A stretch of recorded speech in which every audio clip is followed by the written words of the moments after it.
তামুলপুৰত জোৰদাৰ প্ৰচাৰ অভিযান দৰং ওদালগুৰি সমষ্টিৰ বিজেপি প্ৰাৰ্থী দিলীপ শইকীয়াৰ দেশৰ উন্নয়নৰ স্বাৰ্থত আৰু বিটিআৰৰ প্ৰগতিৰ স্বাৰ্থত তৃতীয়বাৰৰ বাবে নৰেন্দ্ৰ মোদীক পুনৰ প্ৰধানমন্ত্ৰী পাতিবলৈ আহ্বান মিত্ৰজোঁটৰ প্ৰাৰ্থীগৰাকীৰ বিগত 3 বছৰত প্ৰমোদ বড়োৰ শাসনত বিটিআৰত শান্তিৰ পৰিৱেশ বিৰাজ কৰিছে বুলি ভাষণত উল্লেখ কৰি হাগ্ৰামা মহিলাৰীক তীব্ৰ সমালোচনা দিলীপ শইকীয়াৰ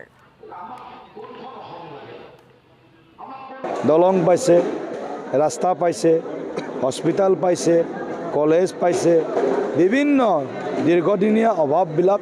তেওঁলোকৰ চকুৰ সন্মুখত সমাধান হোৱাৰ পথত তেওঁলোকে দেখিবলৈ পাইছে গতিকে উন্নয়নৰ সোৱাদ পোৱাসকলে নৰেন্দ্ৰ মোদীজীক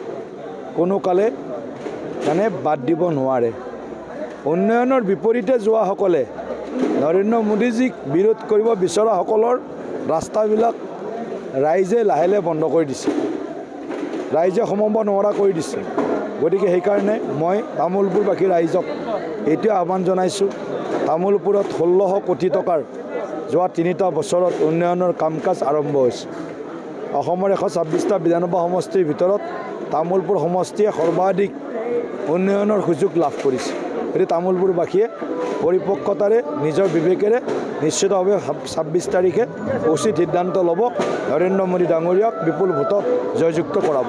মই হাগ্ৰামা মহিলাক কি কৈছে মই নাজানো কিন্তু হাগ্ৰামা মহিলাক আমি ক'তো দেখা নাই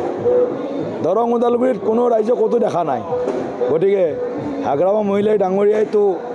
আগতে কৈছিল আমি শাসক দলৰ লগত থকা মানুহ শাসক দলৰ লগত থকা পাৰ্টি গতিকে ভিতৰে ভিতৰে তেওঁলোকে কিজানি আমাৰে শাসক দলৰ লগতে আছে আপোনালোকে